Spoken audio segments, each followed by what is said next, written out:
Hello, friends. I hope you all are safe and impervious at your homes. So, to my introduction, I am Ritika of class 12th E. Well, I am here to present a very important topic of political science from the chapter Alternative Centers of Power. Let's have a look on the objectives that we will study in this video. First is what is Asian? Second, importance of Asian. Third, the components of Asian. Next, the three pillars and the Asian flag. Here the question arises, what Asian stands for?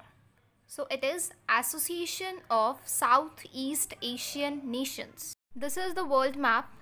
Here we have to look at the countries which fall in the southeastern region of the Asia.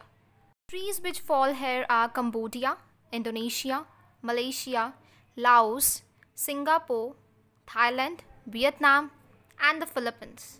The countries about which we discussed in the last slide, they suffered a lot from the economic and political consequence of repeated colonialisms before and during the Second World War. They faced many problems like poverty, economic backwardness, and pressure to align with one great or another during the Cold War.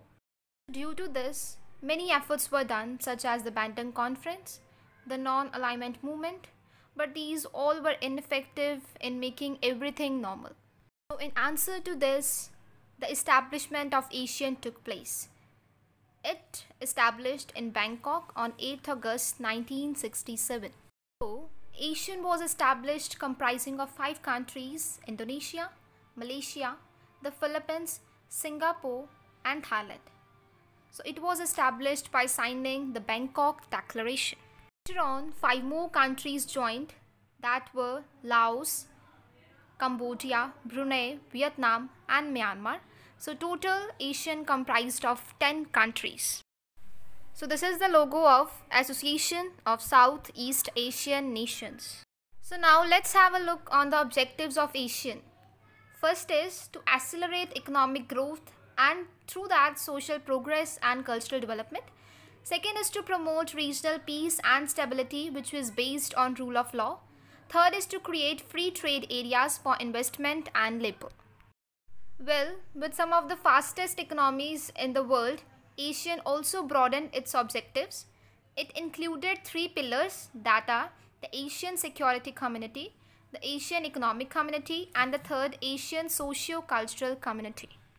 So first pillar that we will discuss about, that is Asian Security Community. So what it tells us, that disputes should not escalate into armed confrontations or what we say hot war. Second, it to uphold peace, neutrality, and cooperation. Third is ARF, which stands for the Asian Regional Forum, which was established in the year 1994.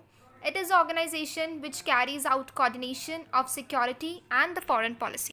We will study about the Asian Economic Community. It depicts to create common market and production base that too within the Asian states. Second, to aid social and economic development.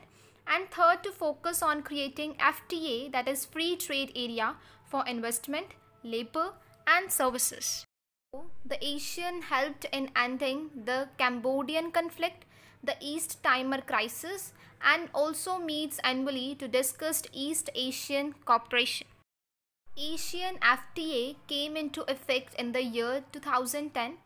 It mainly lies in the policies of interaction and consultation with the member states, dialogue partners, and with the other non-regional organizations. It is very keen to know that the ASEAN-Indian FTA, it is the only regional association in the Asia that provides a political forum where Asian countries and the major powers can discuss political and the security concerns. So that's all. Thank you and meet you all soon.